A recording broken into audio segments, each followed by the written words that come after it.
গাড়িটা ছাইরা দেন, লাগলে আমি আপনাকে 1000 দিয়ে দিতেছি, বাচ্চাটা ছাইরা দেন, মরে যাবো না। ছাড়ে নাই, হেরা ড্রাইভারের কলারটা ধইরা মনে করেন চাবি নিয়ে গেছে, ওই জায়গায় 1 ঘন্টা ধরে হুড়াহুড়ি করে, পরে বাচ্চাটা মারা গেছে ওই জায়গায়।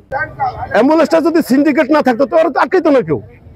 তোর মনে তুই বর্ষে রুগী বর্ষে যাবি গা, ওখানে যখনই দেখছে যে আমাদের গাড়ি চাইলো না, ওই গাড়িটা গেল, তখন এখানে টাকার ব্যাপার হয়ে দাঁড়াইছে, যার ধরুন গাড়িটা তারা আটকাই দিয়ে দরবার করছে।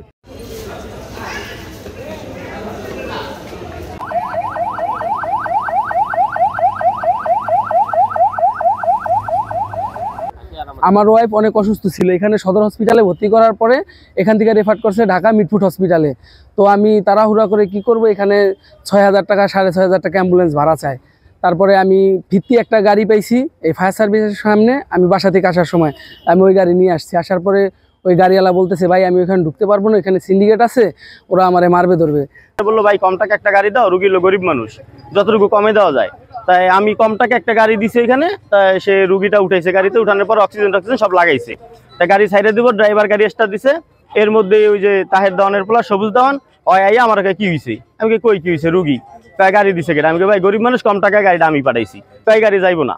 তা আমি হাতে করলাম কি বারবার যে ভাই ইমার্জেন্সি রুগীটা ছাইরা দেন, হ্যাঁ সামনে আমার লাগে পরে যা কন কইন, আপনার লাগে পরে কথা আমি কইতাছি, কিন্তু ইমার্জেন্সি রুগী ছাইরা দেন।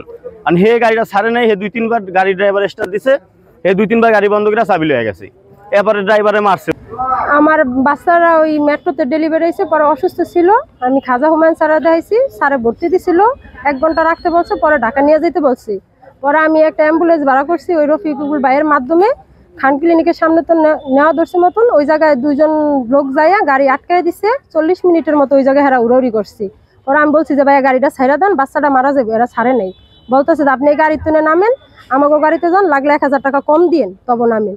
এরা বলার পরে আমি বলছি যে না ভাই গাড়িটা ছাইরা দেন, লাগলে আমি আপনাকে 1000 দিয়ে দিতেছি, বাচ্চাটা ছাইরা দেন, মরে যাবো না। ছাড়ে নাই, হেরা ড্রাইভারের কলারটা ধইরা মনে করেন চাবি নিয়ে গেছে, ওই জায়গায় 1 ঘন্টা ধরে হুড়াহুড়ি করে, পরে বাচ্চাটা মারা গেছে ওই জায়গায়। অ্যাম্বুলেন্সটা যদি সিন্ডিকেট না থাকতো তোর তো আটকাইতো না কেউ।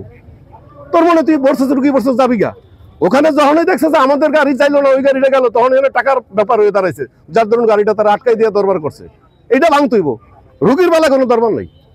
এই যে আমার একটা গাড়ি, এটা আমি ঢাকা যাই, যদি আমার একটা আত্মীয় অসুস্থ হয় তাহলে 7000 টাকা গুণে দিতে হবে। আমি জনালো একটা গাড়ি, ঢাকার গাড়ি লাগাইতে পারবো না, তাহলে হ্যাঁ চলার বাড়ি খাইতে হবে, অপমানজনক কথা হতে। আসলে আমার গাড়ি হচ্ছে ঢাকার গাড়ি, আমরা আসলে টিপ নামায় দেওয়ার পরে মেডিকেল স্ট্যান্ডে সাইড করার পরে যদি একটা কেউ ফিরতি কল দেয় আমরা নিয়ে যাই। তো রফিক ভাই আমাকে ফিরতি কলটা দিছে, আমি পেশেন্ট উঠেছি, অক্সিজেন দিয়ে সেট আপ করা হয়েছে, আমি গাড়িটা স্টার্ট দিছি, একটু সাইডে দিছি, এর ভিতরে কিছু লোক আইসা বাধা দিচ্ছে, তুমি নিতে পারবা না। পরে বললাম ঠিক আছে, এটা তো আপনাদের স্ট্যান্ডের ঝামেলা, আপনারা মিটায় নেন, যদি না যেতে দেন আমি যাবো না, কিন্তু আমি গাড়ি সাইডে দিচ্ছি, বাচ্চা কিন্তু খুবই সিরিয়াস অবস্থা, আমাকে সাইডে দেন। পরে উনি আমার গাড়ি চাবিটা হঠাৎ করে টান দিয়ে বের করে নিছে, এইটুকু অবস্থায়। পরে রফিক ভাই বললো যে সাইডে দেন, যা হয় ঝামেলা আমরা দেখতেছি এই জায়গায়, আমরা সাইডে দেন।